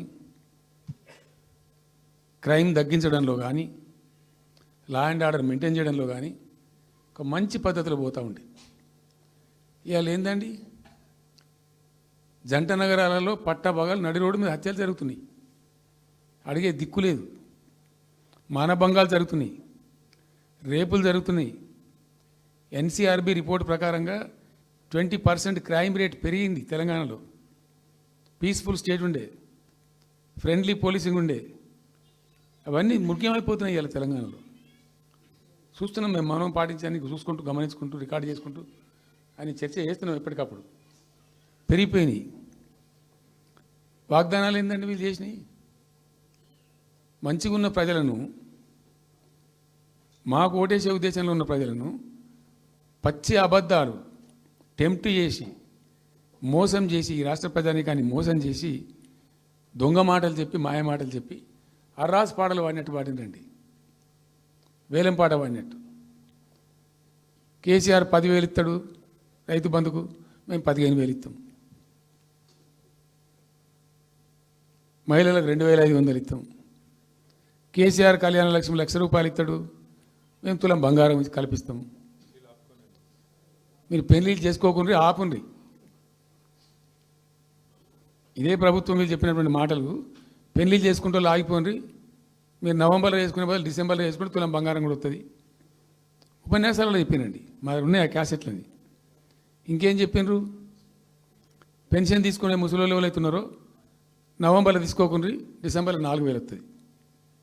తెల్లారే ఇంకేం మాట్లాడిండ్రు? ఏంటిది అది? 2 లక్షల రుణమాఫీ అని నరికిండ్రు. ఉరుకుండ్రి బ్యాంకుల పంట పోయి జల్దీ తెచ్చుకోండి. ఇక ఒక్కటి కాదు, అట్లా అర్రాస్ పడబడినట్టే. చివరికి విద్యార్థులకు, పాపం పేద విద్యార్థులకు ఇండియా ఒక స్కూటీలు కాదా బాబు, చాలా ఉన్నాయి. శాంతాడంత లిస్ట్ 420 హామీలని చాలా ఉన్నాయి. నేను కొన్ని హైలైట్ చేసి చెప్తున్నాను. టెంప్ట్ చేయడంలో, ఫర్ ఎగ్జాంపుల్ ఇప్పుడు ఇండియా మొత్తంలో ఎక్కడ ఇయ్యరండి. మేము మొత్తం కూడా 100% సమ్మిళితమైన అభివృద్ధితో మేము ముందుకు పోయినాం. ఇట్లా ఏకపక్షంగా ఏకోన్ముఖంగా పోలే. మేము ఆల్ ఫ్రంట్స్ కవర్ చేయాలని చూసినాం. పేద పిల్లలు ఉంటారు, వాళ్ళకి పాపం విదేశీ విద్య లేక సీట్ వస్తుంది, చదువుకోవాలని ఆశపడతారు, పోలేరు. వ్యక్తిగతంగా మమ్మల్ని అడిగితే మేము పార్టీగతంగానో వ్యక్తిగతంగానో చేసేది కొంతమేరకు. పాలసీగానే ఎందుకు చేయకూడదని చెప్పి ఆలోచించి 20 లక్షల రూపాయలు ఇచ్చింది. SC ST పిల్లలు పోతే వాళ్ళకి అంబేద్కర్ పేరు అని పెట్టినాం. BC అమ్మాయిలు పోతే వాళ్ళకు జ్యోతిబా పూలే అని పేరు పెట్టినాం. రకరకాలుగా మొత్తం మీద వాళ్ళకి 20 లక్షల రూపాయలు ఇచ్చినాం. అంటే ఎట్లాంటి ఇష్టం వచ్చినట్టు అది కూడా పెంచుతాం. కేసీఆర్ 10 లక్షలు ఇస్తే మేము 12 లక్షలు ఇస్తాం దళిత బంధు. ఇట ఎన్నండి ఇష్టం వచ్చిన అంటే నోటికి మొక్కాలిగా, అది కూడా 100 రోజుల లోపలనే ఇస్తాం. ఆ కార్డులు వంచుడు, సంతకాలు పెట్టి బాండ్ సంతకాలని ఇంటింటి కార్డులు వంచి మొత్తం చెడగోపం పెట్టారు. దిక్కుమాలిన దరిద్రం అంతా నెత్తిన పెట్టి కంప్లీట్ ప్రజలను టెంప్ట్ చేసి ఇలా వడ్లు కొంటలేరండి. సన్నాలు మొత్తం బట్టలు ప్రతి ధాన్యానికి లిస్టు పెద్ద లిస్టు శాంతాడంత లిస్టు. ఇక కందులకింత, మినుములకింత, పసుపుకింత, పప్పుకింత, మొక్కజొన్నకింత, అన్నిటికీ 500 బోనస్. అన్నిటికీ ఏమి దేనికి దిక్కులేదు. పత్తి కొనే దిక్కులేదు, వడ్లు కొనే దిక్కులేదు. ప్రైవేట్గా అమ్ముకుంటారు, దోపిడికి గురి అమ్ముకుంటారు పాపం. ఏడ్చుకుంటూ కన్ననీళ్ళు కుక్కుంటారు. చివరికి వస్తే యూరియా సప్లై చేసే తెలివితేటలు లేవానండి. మా గవర్నమెంట్ ఉన్నప్పుడు రైతులు గ్రామాలలో ఒక ఆటో రిక్షాకి డబ్బులు ఇచ్చి 10 బస్తాలు తెచ్చి బాబు అంటే తెచ్చి ఎడ పడేసిపోతుండే వాడు పొలం కాడ. ఇవాళ రైతులు రోజుల తరబడి, గంటల తరబడి చెప్పులు పెట్టి, బీఆర్ఎస్ లేకముందు చెప్పుల లైన్లు ఉండే, బీఆర్ఎస్ ఉన్న రోజులు చెప్పుల లైన్లు మాయమైనవి. మళ్ళీ ఇప్పుడు కాంగ్రెస్ రాగానే మళ్ళీ ఇప్పుడు చెప్పుల లైన్లు స్టార్ట్ అయిపోయినాయి వరుస పెట్టి. మళ్ళీ ఇప్పుడు ఏందో యాపో బోపో తెచ్చిండ్రు, అది ఒత్తితే నడచలేదు, పిక్తలేదు. అది ఏ ఎరువు బస్తాకు యాప్ ఎందుకైనా నాకు అర్థం కాదు. ఇంకా ఆ యాప్లో కూడా నాకు పూర్తిగా తెలియలేదు. నేను రాత్రి కూడా చెప్పే ఆ యాప్లో ఏముంటుందట. ఇప్పుడు నాకు పట్టిందా, అది ఎన్ని మాటలు ఇస్తారట. సపోజ్ నాకు 3 ఎకరాలు ఉంది. 3 ఎకరాలు ఉంటే ఎకరానికి 2 బస్తాలు చొప్పున 3 సార్లు ఇస్తారట. అది అంటే 3 సార్లు పోవాలి. ఇక యాడికి పోవానో నాకే తెలియదు. మొట్టమొదటి యాపే దొరకదు కాలబెట్టి. అది ఏదైనా చదువుకుని పోరాని పెట్టుకొని విని పట్టుకొని తిప్పల పడదామంటే కూడా ఆ యాప్ ఒత్తితే ఏం కనబడుతుందట. యాప్ ఒత్తితే ఏం కనబడుతుందట. ఏ గోదాంలో ఎరువులు అని చెప్తారట. అంటే ఇలా గజ్వేల్లో చెప్తారు, రేపు సిద్దిపేటలో చెప్తారు, ఎల్లుండి సిరిసిల్లలో చెప్తారు. ఏ గోదాం పోవాలి, ఎటు పోవాలి. ఇంతకన్నా జోక్ ఉంటుందా. రైతులకు మండల కేంద్రంలో ఎరువుల దుకాణం ఉంటుంది, తప్పితే వాళ్ళ తాలూకా కేంద్రంలో ఉంటుంది ఎక్కువ. అలా సాగుకారు ఉంటాడు, ఇచ్చేటోడు ఉంటాడు, అప్పిచ్చేటోడు ఉంటాడు. మనం బాగా విస్తరించినామా. నేను ఏమంటున్నాను, 7,100 కొనుగోలు కేంద్రాలు పెట్టినాం కదా. వాళ్ళ ఊర్లో పోయి కొన్నాం కదా. ధాన్యం నెత్తిన పెట్టుకొని వాళ్ళ అంగడికి వచ్చి ఈ మార్కెట్ పనులు తిరిగి కూడా బంద్ చేసినాం కదా. అసలు రైతు సెంట్రిక్గానే మన పరిపాలన ఉండే కదా కంప్లీట్గా. అని మొత్తం సాప్ పట్టేసారు. ఇప్పుడు అరాసపాడలు వాడి 2 సార్లు రైతు బంద్ కొట్టిండ్రు. పెన్షన్ 4,000 ఇస్తామని 2 నెలల పెన్షన్ కొట్టిండ్రు. చాలా భయంకరమైనటువంటి పరిస్థితి తీసుకొచ్చిండ్రు రాష్ట్రంలో. ఇంత దిక్కుమాలిన కథ. నిరుద్యోగ భృతి ఇస్తాము, ఇవాళ మొక్కాల ఎన్ని అసలు హామీలు. నిరుద్యోగ భృతి ఇస్తాము, తోక ఇస్తాము, నోటిఫికేషన్లు ఇస్తాము, జాబ్ క్యాలెండర్లు ఇస్తాము, విద్యా భరోసా కార్డు. ఇక వాడు చూసేవాడు అడ్డం పడి అయితే ఓటేసారు జనం. ఇప్పుడు జరిగింది ఏంది, టెంప్ట్ అయిపోయినారు. ఏమైందంటే యాక్చువల్లీ ఫ్యాక్ట్ ఏంటంటే, ఇదే తెలంగాణ భవన్లో ఎన్నికలకు పోతున్నాం 2014. ఎన్నికల కమిటీ, హామీల కమిటీ ఒకటి ఉండే, మేనిఫెస్టో కమిటీ. అది రాస్తాను. దానిలోకి 2-3 రిటైర్డ్ ఐఏఎస్ అధికారులు కూడా ఉండేటప్పుడు ఒక సందర్భం వస్తే నేను అడిగిన, అసలు మనం పెన్షన్ ఎందుకు ఇస్తాం ప్రజలకు? Why do you give pensions at all? ఎందుకు ఇవ్వాలి అసలు? దానికి ఒక పరమార్థమో పర్పస్ ఉందా?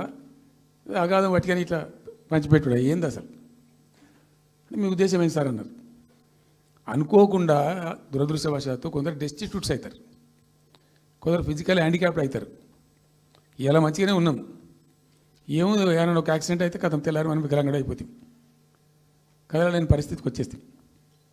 రకరకాలు ఉంటాయి. వృద్ధాప్యం వస్తే పాపం వాళ్ళ పిల్లలు చూడకపోయారు, కొంతమంది పట్టించుకొని లేని వాళ్ళు ఉంటారు. అట్లాంటి వాళ్ళకు, అనాథలకు, ఆర్ఫన్స్కు, డెస్టిట్యూట్స్కు, విధివంచితులకు ఇచ్చేది పెన్షన్. అది ఎందుకు? అదొక పరమార్థం ఉండాలి. వాళ్ళు బిర్యానీ తినకున్నా, పెద్ద గందరగోళం లేకున్నా కనీసం 2 పూటలు పప్పు పచ్చిపులిసిన అన్నం తిని వాంజాల వాడు పండుకుంటట్టు ఉండన్న ఆ మేరకు ఇవ్వండి అని చెప్పినాం. అప్పుడు ఒక ఆయన గోయల్ సాబ్ అని ఉండే ఐఏఎస్ ఆఫీసర్. ఆయన ఉప్పుకింత పప్పుకింత అని అన్ని రేట్లు లెక్కబెట్టి 670 రూపాయలు ఇస్తే సరిపోతుంది సార్ అన్న. నేను గావాలకి ఇచ్చేదానికి కోసి ఆయన 1,000 రూపీస్ పెట్టు, పెద్ద కథ ఎందుకు అని 1000 చేసాం.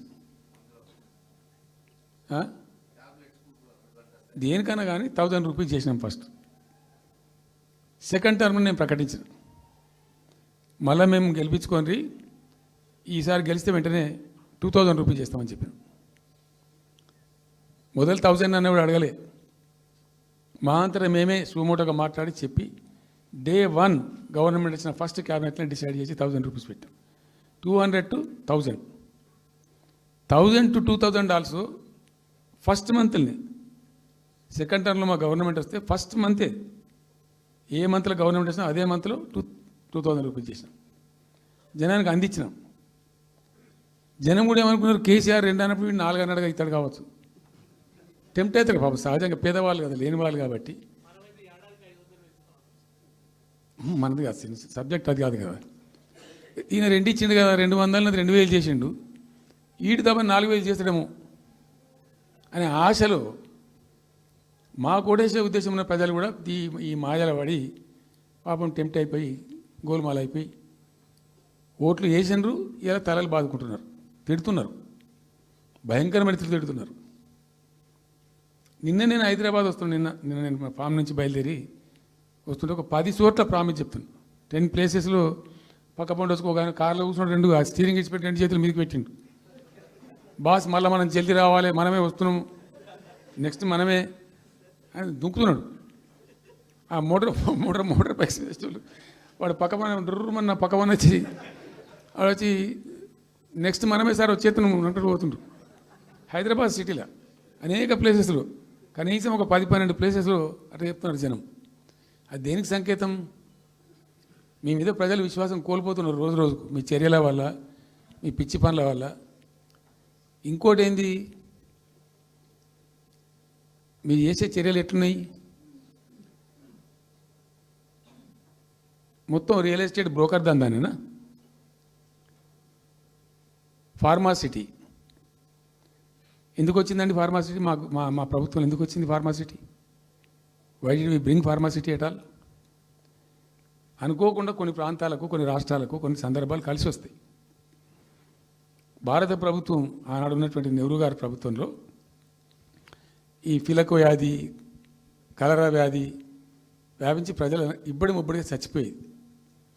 ఎట్లా అంటే దీనికి ప్రాపర్ మెడికేర్ లేదు, ఎక్కడికక్కడ లోకలైజ్డ్ ప్రొడక్షన్స్ ఉండాలని చెప్పి ఐడిపిఎల్స్ అని పెట్టిండ్రు, కొన్ని కీలక రాష్ట్రాలలో పెట్టిండ్రు. అందులో మన అదృష్టంకు ఆ టైంలో హైదరాబాద్ కూడా ఐడిపిఎల్ వచ్చింది. ఐడిపిఎల్ యొక్క పుణ్యమా అని దాంట్లో నుంచి కొంతమంది నేర్చుకొని బయటకు వచ్చి, డాక్టర్ అంజిరెడ్డి కూడా ఐడిపిఎల్ ఎంప్లాయ్, బయటకు వచ్చి వాళ్ళు స్వయంగా పెట్టి చాలా విస్తరించారు. చాలా అంటే చాలా విస్తరించారు. ఆయన దగ్గర అంజిరెడ్డి దగ్గర పనిచేసిన కూడా బయటకు వచ్చి వాళ్ళు పెట్టుకొని వాళ్ళు విస్తరించారు. ఇట్లా ఏమైపోయింది? Hyderabad has become a medical hub, pharma hub. ఒక ఆయన వచ్చి నాకు డబ్బులు బాగున్నాయి కాబట్టి నేను 10,000 కోట్లు పెట్టి పరిశ్రమ పెడతాను, నడవది, ఎడబడతా అంటే పెడతా అంటే దానికి ఎక్కువ కావాలి. అంటే ఆ ఎంప్లాయీస్, ఆ టెక్నీషియన్స్, ఆ కథా కార్ఖానా ఎక్కడైతే ఉంటుందో అక్కడ సక్సెస్ అవుతుంది. అట్లా ఏమైంది? ఫార్మా యొక్క ఎక్కువ బిల్డ్ అయింది హైదరాబాద్లో. ఫార్మా యొక్క ఎక్కువ బిల్డ్ అయిన ద్వారా చాలా ఇబ్బడి ముగ్గడిగా కంపెనీలు వచ్చినాయి ఇక్కడ. అసలు 1/3 వరల్డ్కు మన జినోమ్ వ్యాలీ నుంచే వ్యాక్సిన్ సప్లై అవుతుంది. ఇలా 1/3 of the world Hyderabad genome valley నుంచే వ్యాక్సిన్ సప్లై అవుతుంది. అట్లా ఎప్పుడో ఉన్న బయాలజికల్ ఈవెంట్స్ ఆ రాజుగారు స్థాపించారు ఆ కాలం 104 సంవత్సరాల క్రితం నిజాం పీరియడ్లో. అట్లాంటి కంపెనీలు వస్తూ వస్తూ వస్తూ వస్తూ వస్తూ Hyderabad has become a best destination for pharma. అయితే ఏమవుతుంది? ఆ రసాయనిక వ్యర్థాలు ఏవైతే ఉంటాయో అవి కొద్ది కారకాలు ఉంటాయి, ఇబ్బందులు కలిగిస్తాయి. మన హుస్సేన్ సాగరే కాలుష్యమయమైపోయి గబ్బు వాసన వచ్చే పరిస్థితి ఉండేది, మనం అందరం కూడా చూసినాం. సో దీని నుంచి హైదరాబాద్ బయటపడాలి. ఫార్మా వదులుకుందామా? వదులుకోవద్దు. మరి ఏం చేయాలా? ఒక 4 టీములు తింపిందండి నేను ప్రపంచవ్యాప్తంగా, ఐఏఎస్ అధికారుల బృందాలు. శాంతికుమార్ గారు అని చెప్పి ఆమె చీఫ్ సెక్రటరీ కూడా రిటైర్ అయింది. ఆమె అప్పుడు హెల్త్ సెక్రటరీగా ఉండే కొంతకాలం. ఆమె నాయకత్వంలో పంపించాం, చాలా దేశాలకు పంపినాం. మరి తిరిగి రండి. ఇప్పుడు ఏమైంది? మందులు లేని ప్రపంచాన్ని ఊహించలేం, మందులు కావాల్సిందే. మందులు తయారు చేసే సందర్భంలో తప్పకుండా కొంత వేస్టేజ్ ఉంటుంది. ఆ వేస్టేజ్ని ఎట్లా మేనేజ్ చేయాలి అని తెలివి కావాలి. సింపుల్ ఎగ్జాంపుల్ చెప్పండి, మన ఇంట్లో కిచెన్లో కూడా డైలీ వేస్ట్ ఉంటుంది, కానీ చాలా నీట్గా పెట్టుకుంటాం మనం దాన్ని. ఆ వేస్ట్ డిస్పోజ్ చేస్తాం, కిచెన్లోనే ఉంచితే చచ్చిపోతాం కాబట్టి ఆ భయానికి క్లీన్ పెట్టుకుంటాం, మన ఓన్ కిచెన్ కాబట్టి. ఎగ్జాక్ట్లీ ఎట్లయితే కిచెన్ క్లీన్ పెడతారో వాటిని కూడా క్లీన్ పెట్టాలి. అయితే ఒక ఫార్మా కంపెనీ ముందు నుంచి మనం పోతున్నాం అనుకోండి, మన దగ్గర అయితే వాసన వస్తుంది, మనకు తెలుస్తుంది ఇదేదో మెడిసిన్ తయారు చేసే కంపెనీ అని. వేరే దేశాలలో అట్లా లేదు, యూరోప్లో లేదు, యూఎస్లో లేదు, చాలా దేశాల్లో లేదు, చైనాలో లేదు, అసలు గొట్టం నుంచి పొగరాదు. సో మనం ఆ మాత్రం టెక్నాలజీ మనం పెట్టుకోలేమా, పెద్ద ఇష్యూ అని చెప్పి ఐఏఎస్ అధికారుల బృందాలను తింపిన నేను అనేక దేశాలకు తింపి పంపించి, హైదరాబాద్లో ఫార్మా ఉంది కాబట్టి హైదరాబాద్ యొక్క లార్జర్ ఇంట్రెస్ట్లో ఫ్యూచర్ దృష్ట్యా ఫార్మాను కాపాడుకోవాలి, ఆ ఎక్కువ పోనీయద్దు, ప్లస్ ఈ కాలుష్య భారం నుంచి ప్రజలను రక్షించుకోవాలి. ఎట్లా అంటే జెడ్ఎల్బీ అని వచ్చింది, జీరో లిక్విడ్ బేస్ అని. ఆ డిశ్చార్జ్ ఏదైతుంటుందో దాన్ని మొత్తం జీరో లిక్విడ్ చేస్తారు, ఇంకా కాలుష్యం కాదు, ఏం చెడిపోదు, వాళ్ళకి ఇబ్బంది ఉండదు. అది ఇంటర్నేషనల్ లెవెల్లో సక్సెస్ఫుల్గా ఉంది, సక్సెస్ఫుల్గా జరుగుతుంది. ఇప్పుడు అమెరికాలో ఉన్నాయి చాలా కంపెనీలు, యూరోప్లో ఉన్నాయి, ఇంకా చాలా చోట్ల ఉన్నాయి. అవసరం, ప్రతి దేశానికి అవసరమే. అయితే మనం ఆ సిస్టమ్ పెట్టుకోవచ్చు కదా అని చెప్పి ఒక ఫార్మా యూనివర్సిటీ కూడా పెడదాం దానిలో అని చెప్పి ఫార్మా ఇండస్ట్రీ తెచ్చినాం. 2 హెలికాప్టర్లు తీసుకొని ఆ ఫార్మా బిజినెస్ మెన్ అయితే ఉంటారో వాళ్ళని నేనే స్వయంగా పెట్టుకుని పోయి ఆ ముచ్చర్ల అక్కడ పోయి తీసుకుపోయి చూపించి ఈ ప్లేస్ బాగుంటుంది కదా అంటే బాగుంటుందని చెప్తే దాన్ని ఫైనల్ చేసి చాలా కష్టపడి 5-6 సంవత్సరాలు పర్సూ చేసి రైతాంగంతో ఘర్షణ పడకుండా ఒక 20,000 ఎకరాలు పెట్టుకొని చేస్తే 14,000 ఎకరాల పైచీలకు 14,000 నెట్ వచ్చింది ప్రభుత్వానికి. 14,000 acres already acquired by government. చాలా ఎంఓయూలు జరిగినాయి, అన్నీ జరిగినాయి, మన లోకల్ వాళ్ళు రెడీ ఉండి. అయితే పర్టికులర్లీ జీడిమెట్ల, చెర్లపల్లి వీళ్ళు ఏమన్నారంటే, సార్ మాకు ఆల్టర్నేటివ్ స్థలం మంచిగా ఇస్తే మేము అక్కడికి వెళ్ళిపోతాం, ఈ బాధ మాకెందుకు, ప్రజలతో కూడా ఈ బదనాం ఎందుకు, ఆడ పెట్టుకుంటాం. పెట్టి కామన్ అఫ్లియంట్ ప్లాంట్స్ పెట్టి ఒక ఐఏఎస్ అధికారిని పెట్టి దాన్ని ప్రభుత్వ నిఘాలోనే ఈ రసాయనాలు వ్యర్థాలను ఇష్టం వచ్చినట్టు ఎటుపడితే పంపకుండా ఆ నియంత్రణలో జరగాలని చెప్పి పెట్టుకున్నది ఫార్మాసిటీ. దానికి ఎన్వైరాన్మెంటల్ క్లియరెన్స్ కూడా వచ్చింది, కేంద్ర ప్రభుత్వాన్ని ఒప్పించి ఎన్వైరాన్మెంటల్ క్లియరెన్స్ తెచ్చినాం. హైదరాబాద్ మొత్తం ఫార్మాను ఒకటే దగ్గర తీసుకుపోయి పెట్టాలి, అక్కడ ఫార్మా సిటీ కట్టాలి, అక్కడ పనిచేసే ఎంప్లాయీస్ కూడా పొద్దాకి ఇటు అటు తిరిగేటువంటి అవసరం లేకుండా మంచిగా బ్రహ్మాండమైన సిటీ రావాలి, వచ్చే సిటీకి కావాల్సినటువంటి ఆల్ ఇన్ఫ్రాస్ట్రక్చర్ రావాలి అని. చైనాలో నేను చైనా పోయినప్పుడు చూసినట్టు అది 70,000 ఎకరాలు వాళ్ళది, చాలా హ్యూజ్ ఫ్యాక్ట్. మనకి ఒక 20,000 ఎకర్స్ అయితే మస్తు అవుతుందని చెప్పి మేము తీసుకొని చేసినాం. మెడికల్ కాలేజ్ కూడా మంజూరు చేసినాం ఆ పక్కనే, వీటన్నిటి దృష్ట్యా పెట్టుకొని. అంటే మేము ఒక పద్ధతి పెట్టుకొని దాన్ని ఒక సిస్టమేటిక్గా చేసినాం. చేస్తే ఇప్పుడు దాన్ని ఏందండి దందా, ఏదైనా చేసి దాన్ని నమ్మకదొబ్బ అన్న. ఏం జరుగుతుంది రాష్ట్రంలో? ఫ్యూచర్ సిటీ, తొక్క సిటీ, ఎవరికి కావాలి నీ ఫ్యూచర్ సిటీ నాకు అర్థం కాదు. నువ్వు పెంచినావు హైదరాబాద్ను, ఎవరు చేసిన హైదరాబాద్ సిటీ? ఇంత వైబ్రాంట్ సిటీ ఎక్కడికి వచ్చింది? 400 సంవత్సరాల చరిత్రతోని దీనికంతా ఒకటి బోధి జరిగి ఆటోమేటిక్గా పెద్ద సిటీ అయింది. అట్లా అన్నీ కావు, అందరికి కావు. ఎన్ని రాష్ట్రాలకు ఉన్నాయండి? బెంగాల్ కలకత్తా ఉంది, మహారాష్ట్రకి ముంబై ఉంది, మనకు హైదరాబాద్ ఉంది, కర్ణాటకకు బెంగళూరు ఉంది, తమిళనాడుకు మద్రాసు ఉంది, ఢిల్లీ కోర్స్ ఢిల్లీ. వేరే రాష్ట్రాలకు లేవు కదా, 28 రాష్ట్రాలకు ఉండయి. సో ఇంత మహానగరం నిర్మితమైంది. ఈ నగరం యొక్క భవిష్యత్తును దృష్టిలో పెట్టుకొని పెట్టిందే ఫార్మాసిటీ. ఈ సిటీ మొత్తం గబ్బులు వేసిపోవాలి ఇక్కడ ఉన్న దాంతో, నువ్వు తీసుకుపోయాలి ఫ్యూచర్ సిటీ, తోక సిటీ ఏందన్నట్టు. ఇది అన్ని దిక్కుమాలిన పాలసీలు, రియల్ ఎస్టేట్ బ్రోకర్ దందా తప్పితే ఇంకోటి లేదు. అన్నీ అప్పే కనబడతాయి మనకు. మీరు పరిశీలనగా చూస్తే, పూర్తిగా చూస్తే అసలు చాలా గందరగోళం. గురుకుల పాఠశాల విద్యార్థులు చచ్చిపోతారండి, ఇప్పటికి 120 మంది విద్యార్థులు చచ్చిపోయారు. గంత నియంత్రణ లేదా, గంత తెలివి లేదా? ఒక గట్టి అధికారిని బట్టి గట్టి చర్య తీసుకోరాదా? ఏందో చేస్తాము నీ ఫ్యూచర్ సిటీ, తోక సిటీ, ఈ పోరగాళ్ళని చేస్తారు. తర్వాత ఫార్మా సిటీలో ఆ ల్యాండ్ అక్వైర్ చేసినప్పుడు కండిషన్ ఏంటంటే ఓన్లీ ఫార్మా సిటీకి మాత్రమే వాడతాము. Conditional land acquisition. హైకోర్టులో కేసు ఉంది. హైకోర్టులో ఈ ప్రభుత్వం ఏం చెప్తుంది? లేలే ఫార్మాసిటీ ఉంటుంది. మళ్ళీ ఆడ 3,000 ఎకరాల్లో వాడేవాడు అంబానా సల్మాన్ ఖానా ఎవడో బొంతారను పెడతారు. ఈ జూ పార్క్ కొంచెం ఆడబెడతారట. ఎందుకు జూ పార్క్ అమ్మకతో పెట్టానుక? ఏం జరుగుతుంది ఈ రాష్ట్రంలో అసలు? మేము ఇటువంటి చిల్లర పనులు చేయలేదే మేము ఉన్నప్పుడు. ఇంత దుర్మార్గమైన కార్యక్రమాలు చేయలేదే. ఇది ఎక్కడ దిక్కుమాలిన దందా? ఏం జరుగుతుంది అసలు? ఏం చేయదలుచుకున్నారు ఈ రాష్ట్రాన్ని? ఇదేం పోతున్నా? సో ఇట్లా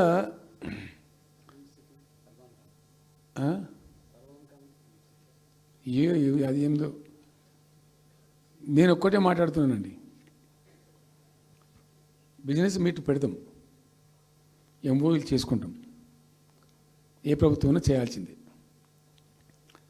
అడ్డగోలు జమాబందీ దానికి లెక్కలేని కథ అంటే ఏందన్నట్టు ఒక హైప్ క్రియేట్ చేసుడు. దీనికి ఆజుడు, దీనికి గురువు చంద్రబాబు నాయుడు. ఇప్పుడు చంద్రబాబు నాయుడు చెప్పిన లెక్కల బిజినెస్ వచ్చేది ఉంటే, ఎంఓయూలు సక్సెస్ అయ్యేది ఉంటే ఆంధ్రప్రదేశ్లో ఈ పాటికి 20 లక్షల కోట్లు వచ్చి ఉండాలి.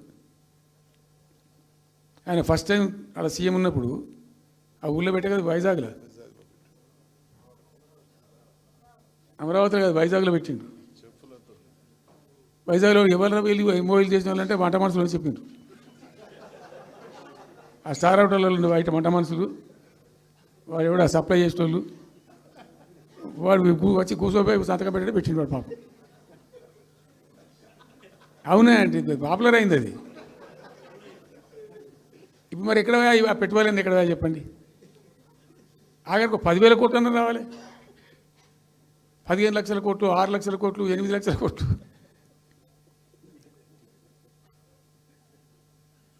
అయితే అప్పుడు తమాషా జరిగింది. ఈ భోపాల్ ముఖ్యమంత్రి, అప్పుడు నేను ముఖ్యమంత్రి నుండి భోపాల్ ఉన్న ఆయన పేరు శివరాజ్ సింగ్ చౌహాన్, ఆయన సీఎం ఉండే. ఆయన ఆ ప్లానింగ్ అదే ఇప్పుడు నీతి ఆయోగ్ ఉంది కదా, దానిలో సబ్ కమిటీకి ఆయన చైర్మన్. నేను భోపాల్లో పెడితే బాయ్సాబ్ జర వచ్చిపోను అని ఖచ్చితంగా ఊరికే బతిమాలితే ఫోన్ల మీద ఫోన్లు చేస్తే ఏం భోపాల్ లేవా మీరు చూసుకొని అంటే, లేదు సార్ నువ్వు తప్పకుండా రావాలంటే సరే అని పోయినండి. అయితే ఆడొక ఇండస్ట్రీ మినిస్టర్ ఉంది, వాళ్ళ గవర్నమెంట్కి ఉంటారు కదా మధ్యప్రదేశ్కు. ఆమె వచ్చి నీ కొడుకు వచ్చి బాగా ఆగమాగం చేస్తానండి మమ్మల్ని అంటే, ఎందుకు చేస్తాడమంటే ఆయన అదొకటితోటి మాట్లాడి ఎక్కువ చేసుకుంటుండు బాగా అంటే, నువ్వు కూడా దాంట్లో గట్టిగా చెయ్యి. ఆమె వసుంధర రాజే చెల్లెలు, ఆమె పేరు యశోధర రాజే ఏదో అన్నది. అంటే నేను అంతకుముందు ఒక కొద్ది రోజుల ముందే నేను భోపాల్ పోవడానికి ఒక దాదాపు 2-3 మంత్స్ బిఫోరే మోడీ గారు వచ్చిండు. అక్కడ వచ్చి 14 లక్షల కోట్లకు ఎంఓయూ చేసి పడేసారు. ఇది మధ్యప్రదేశ్ గవర్నమెంట్. ఏంటి మొన్న 14 లక్షల కోసం చేసింది కాదమ్మా, మీకు నాకు అర్థం కాదు, నీకేం రాలేదంటావు నువ్వు. ప్రధానమంత్రి మీకు సపోర్ట్ ఉండే, మీకు పార్టీ మీకు మంచిగా నీకు ఇంత లాభం ఉంది అంటే, ఓ సో బోగసాయి సాబా ఆమె నేను అతను ప్రామిస్ చెప్తాను. నేను ఐ వాజ్ షాక్డ్. అది వచ్చేదా పోయేది అంత వాటిగా గ్యాసు అంటే, ఈ గ్యాసులు ఎవరిని మోసం చేయడానికి ఇంత వంచిస్తారా ప్రజలను? నికరంగా వస్తే పెట్టుబడులు రావాలి కదా, కనబడతాయి కదా. ఆ పెట్టుబడులు వస్తే లాభాలు జరుగుతాయి, ఉద్యోగాలు వస్తాయి, ఫ్యాక్టరీలు వస్తాయి, అడిషనల్ ఇన్కమ్ జనరేట్ అవుతుంది, స్టేట్ గవర్నమెంట్కి జిఎస్టీ పెరుగుతుంది. ఏం లేదు, వాటిదే గ్యాసు. మొన్న వీలైతే చెప్పి 5 లక్షల, నువ్వు కొంచెం తగ్గించి చెప్తున్నావు. నేను పేపర్లో చూసింది 575.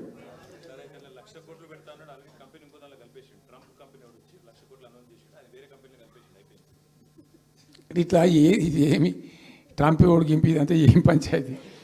ఇట్లా ఈ మోసాలు చేసి ప్రజలను ఎంతకాలం పంచిస్తారు? రియల్గా కాంక్రీట్ టర్మ్స్లో రియల్గా రావాలి, కృషి చేస్తే నిజంగా తండ్రాడాలి. మా గవర్నమెంట్ వచ్చిన నాడు హైదరాబాద్ నుంచి సాఫ్ట్వేర్ ఎక్స్పోర్ట్స్ 57,000 కోట్లు ఉండేనండి. మేము దాన్ని 2,47,000 దాకా తీసుకుపోయినాం. స్టెప్ అప్ చేసుకుంటూ వాటిని నరికితే గాలిలో మాటలు చెప్తే వస్తాయా? మేము బిజినెస్ మీట్లు పెట్టలే, కాంక్లేవ్లు పెట్టలే, ఏమి లేదు, పరదాలు కట్టలే. బెస్ట్ పాలసీ చేస్తే ఆటోమేటిక్గా అట్రాక్ట్ అయి వస్తారు. నేను చెప్పిన అప్పుడు ఒక ఆయన ఉండే, పాప ఆయన చీఫ్ సెక్రటరీ కూడా రిటైర్ అయ్యాడు, ఆయన పేరే ఉండే మాధవరావు అల్లుడు ప్రదీప్ చంద్రకు చెప్తే ఆయన పాలసీ తయారు చేయమని చెప్తే తెప్పించండు. పాపం చాలా దేశాలకు తెప్పించండు. ఒక 50 సార్లు రిజెక్ట్ చేసిండు. ఇట్లా కాదు, నాకు కాంక్రీట్ కావాలి, ఇంకా మంచి కావాలి, ఇంకా మంచి కావాలని చెప్పి చాలా కష్టపడి చేసిండు. I must appreciate him. The best policy was brought in. తెచ్చిన తర్వాత కూడా ఎట్లుంటుందంటే, ఒక కంపెనీ వాడు వచ్చిండు, ఫాక్స్కానా, ఆ మహారాష్ట్రలో కొట్టుకుపోయింది. ఫాక్స్కాన్ అనే కంపెనీ చాలా పెద్ద కంపెనీ వాస్తవానికి. ఇదేవి తయారు చేస్తారు, ఈ సెల్ ఫోన్లు ఇవన్నీ ఎలక్ట్రానిక్స్లో ఉన్నాడు. చాలామంది ఉమెన్కి ఎంప్లాయ్మెంట్ దొరుకుతుంది దాంట్లో, వేల మందికి. సరే వస్తే మనకు కూడా లాభం జరుగుతుంది. వాని ఎంబడి మస్తు దానిలో ఆల్మోస్ట్ వచ్చిండు, 90% వచ్చిండు. మీ పాలసీ బాగుందని అప్రిషియేట్ చేసి అన్ని చేసిండు.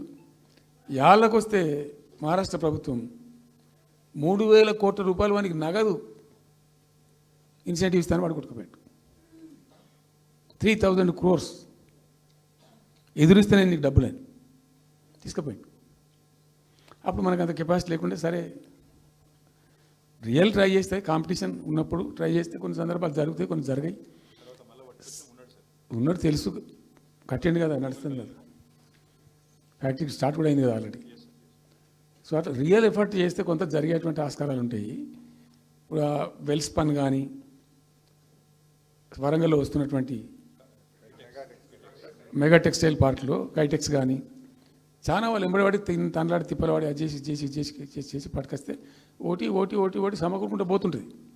కానీ వట్టి హైప్ క్రియేట్ చేసి మందిని మోసం చేసి ఎన్ని రోజులు ఇస్తుంది? ఆత్మవంచన, ప్రజావంచన. ఏమైనా వస్తుందిరా బాబు అంటే ఏమి రాదు. ఈ గ్యాస్ల ప్రజలను పెట్టి ఇప్పుడు ఇస్తాన 2,500 దిక్కులేదు మహిళలకు, 1 కోటి మంది మహిళలను కోటీశ్వర్లను చేస్తాం. కాంగ్రెస్ మంత్రులంతా ఒకటే పాట పాడు, ఏమి ఎట్లా చేస్తావా 1 కోటి మంది మహిళలను కోటీశ్వర్లను? నీ దగ్గర ఉంటేనా? ఉన్న రెవెన్యూ పీకింది రాష్ట్రాన్ని, లోపలికి అయిపోయింది. మేము ఉన్నప్పుడు గ్రోత్లో 50% లేదు. అసలు మీ గ్రోత్ గురించి అవగాహన ఉందా? ఎట్లా ఒక్కొక్క రూపాయి కూడబెట్టాలి, ఎట్లా తీసుకుపోవాలి? నేను ముఖ్యమంత్రి అయిన తర్వాత నన్ను ఎంతమంది టెంప్ట్ చేసినా ఐఏఎస్ ఆఫీసర్లు వాళ్ళు వీళ్ళు, ₹1 రిజిస్ట్రేషన్ ఛార్జ్ పెంచారు నేను 4 ఏళ్ళ దాకా. Not even single rupee. ఉల్టా నేను వాళ్ళని పిలిచి మీకు ఏం కావాలి, రియల్ ఎస్టేట్ బాగా మంచిగా చేసుకుపోవాలి, హై క్లాస్ రావాలి అంటే ఎట్లా? హైదరాబాద్లో కూడా స్కై లైన్ రావాలని చెప్పి 3 ఏళ్ళు తిప్పలవాడనండి నేను, 3 years. ఎందుకంటే స్కై లైన్ రావాలని మట్టి నోటి మాట అంటే రాదు, దానికి కూడా ఎక్కువ కావాలి. ఆ 50 అంతస్తులు 60 అంతస్తులు మీదకి పోయి కట్టేటువంటి ఆ క్రేన్ ఆపరేటర్లు, క్రేన్ డ్రైవర్లు, దానికి సంబంధించిన సరంజామా అంత ఉంటుంది. ఆ ఎక్కువ వస్తే ఆ స్కై రైజ్ వస్తుంది. ఆ ఎక్కువ తేవడానికి చాలా కష్టపడాల్సి వచ్చింది. ఇప్పుడు ఈ రాజ్భవన్ పక్కనే గేట్ పక్కన ఒకటి ఉంటుంది చూడండి, కాదు ఒక టవర్ ఉంటుంది ఒకటి. నేను అప్పుడు నేను పోతుంటే ఈ పునాది తీసిండు, మంచి స్పాట్ ఇది, వాటర్ ఫ్రంట్ ఉంటుంది హుస్సేన్ సాగర్. అతను చెప్పుండే మనం స్కై లైన్లో భాగంగా ఇద్దాము, 50 అంతస్తులకు ఇద్దామని చెప్పి ఆగమంటే ఆయన ఎవరో రాజుగారు ఆగలే, ఆయనకి అంతకే కట్టుకోండి పాపం. It took me 3 years to bring sky line to Hyderabad. మేము ఒక పద్ధతికి పోయినాం, సిస్టమ్ చేసినాం, ఓపికతోని చాలా సిన్సియర్గా మంచి పద్ధతితోని వాళ్ళతో డిస్కస్ చేసుకుంటూ మాట్లాడుకుంటూ ఒక క్రమ పద్ధతిలో పోయినాం. గట్టుంటుంది పద్ధతి. కానీ 4 ఫీజు తీసినాం, 4 10% ఏదో ఫీజు ఉండే. తర్వాత ఆర్డీఓ ఆఫీస్కి పోవాలి సార్, ఈ ఫీజు ఏమో కానీ ఆ ఫీజు ఎక్కువ అవుతుందని వాళ్ళు చెప్పిండ్రు. అది తీసేవతల పడేసినాం. అది తీసేసినాం, ఆర్డీఓ దగ్గర పోయే అవసరం లేకుండా కూడా చేసినాం. ఇప్పుడు అదొక ఫీజు. ఆ ఫీజుతో ఏమైంది, ఆయనతో బీకింది. హైదరాబాద్ రియల్ ఎస్టేట్ గంగలు కలిసింది. మేమేమో ఆనాడు నిజంగా చెప్తున్నా, చాలా సంతోషంగా చెప్తున్నాను నేను, భూముల ధరలు పెంచినాం తెలంగాణలో. ప్రజా ఆస్తులు పెంచినాం, ప్రజా ఆస్తుల యొక్క విలువ పెంచినాం. 4 ఎకరాల నుండి ధీమాతో ఉండే తెలంగాణలో కొద్దిగా డాంబర్ రోడ్డు అంటుకునే 4 ఎకరాలు ఉన్నాడు 50 లక్షల కాడికి అమ్ముతున్నా 2 కోట్లు నాకు 2 కోట్ల శ్రీమంతుని అని చెప్పుకున్నాడు కాలర్ ఎగరేసుకొని. ఇవాళ ఏమైనాయండి భూముల ధరలు కుప్ప ఊలిపోయినాయి. ఇంట్లో అమ్మాయి పెయింట్ ఉంటే ఎకరం అమ్మి చేద్దాం అనుకుంటే కొనే దిక్కులేదు సరని కళ్ళకు నీళ్ళు పెట్టుకుంటారు ప్రజలు. ఇవాళ లేదు, ఒక ఎకరా కూడా అమ్ముడు పోతలేదు, ఇప్పుడు కొంటలేడు. దిక్కు లేకుండా అమ్ముకుంటే ఇష్టం వచ్చిన అడ్డమైన ధరలకు అమ్ముకోవాలి. సో ఈ అరాకిరి మాటలు చెప్పి అడ్డమైన హామీలన్నీ ఇచ్చి నీకు చేసాదగాక కేవలం రాజకీయ అధికారమే మా లక్ష్యం అనే పద్ధతిలో ఇచ్చి ఇలా ప్రజలను వంచి అటు రైతాంగాన్ని నడిపిస్తున్నారు, పేద ప్రజలు నడిపిస్తున్నారు, పేద విద్యార్థులు నడిపిస్తున్నారు, రిటైర్డ్ ఎంప్లాయీస్ నడిపిస్తున్నారు. పచ్చి అబద్ధాలు. కేసీఆర్ చేసిన అప్పులకు వడ్డీలు కట్టలేకపోతున్నావా? ఉతికింది కదా, ఈ చెంప ఆ చెంప వాయించింది కదా. ఎంత కడుతున్నారు? తీసుకున్న అప్పులు ఏంటంటే 2,90,000 కోట్లు మొత్తం కలిపి చెప్పారు కదా చాలా స్పష్టంగా. సో ఇట్లా ఇవన్నీ వాస్తవాలు ఒక పక్కకుంటే అన్ని అబద్ధాలు చెప్పుకుంటూ ఇష్టం వచ్చినట్టు మాట్లాడుకుంటూ ఇక నన్ను తిట్టడానికైతే వాళ్ళ నోరు మొక్కాలిగా. ఎప్పుడో సందర్భంలో కోపం వచ్చి ఒకటి తిట్టినామంటే ఓ మనిషిని మాట వేరు. పొద్దాక అదే కదా, కేసీఆర్ చచ్చిపోవాలి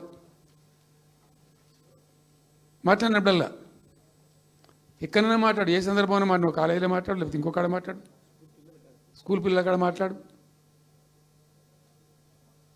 గింత అక్కసు ఉంటుంది మనుషులకు, అది కరెక్ట్ అవుతుందా? సో ఇష్టం వచ్చిన పద్ధతులు, మాటలు, ఇష్టం వచ్చిన దుర్మార్గ ప్రచారాలు, అన్ని పచ్చి అబద్ధాలు నోరు తెరిస్తే. రియాలిటీ వేరుంది, జరుగుతున్నది వేరున్నది, అన్ని రికార్డ్ అవుతున్నాయి, ప్రజల్లో అన్ని గమనిస్తున్నారు. సో కాబట్టి ఏదేమైనప్పటికీ పాలమూరు రంగారెడ్డి ఎత్తిపోతల పథకం విషయంలో ఎట్టి పరిస్థితుల్లో రాజీ పడం. ఈ ప్రభుత్వాన్ని నిద్రపోనీయం, కేంద్ర ప్రభుత్వాన్ని కూడా నిద్రపోనీయం. మా హక్కుల పరిరక్షణకు ఒక డ్రాప్ తక్కువైనా కూడా at any cost, at whatever cost, TRS పుట్టిందే తెలంగాణ ప్రజల కోసం. తెలంగాణ ప్రజలకు ఒక నొక్కు పడుతుంటే మౌనం పాటించలేం. మీరు ఏం ఊరుకో ఏం చేసుకో. నాకు ఇన్ఫర్మేషన్ వచ్చింది, మీటింగ్ జరుగుతుంటే మరి 4 గంటలకు అయిపోవాలి లెక్క ప్రకారం. It was extended. 5 గంటలకే ఉత్తమ్ కుమార్ రెడ్డి ప్రెస్ మీట్ పెట్టిండు. మీకు కూడా వచ్చి ఉంటుంది ఇన్విటేషన్. ఎందుకు కేసీఆర్ కాగానే మనం ఇంకొక వరుస మళ్ళీ మురగాలి చిట్ చాటు, అది కూడా ఎందుకు మొరగడానికి? ఆ మొరుగుడుకు వాల్యూ ఉంటుంది. So thank you so much. ఈరోజు నేను ఏమంటున్నాను, మీతో ఒక request, Rahul don't be hasty. ఇవాళ I'm only restrict my self to Palamuru ఎత్తిపోతల పథకం. అది డైల్యూట్ అవుతుంది కాబట్టి ఇలా చెప్పాను. నేను ఉంటున్నా, మీకు అందుబాటులో ఉంటుందిగా. I'm on the field now. కాబట్టి మీకు please here me. You have to excuse me today. దానికే నేను రిస్ట్రిక్ట్ అవుతాను. ఇవాళ any question, 100 questions you put me, I will give you answer tomorrow or day after, any time. Thank you.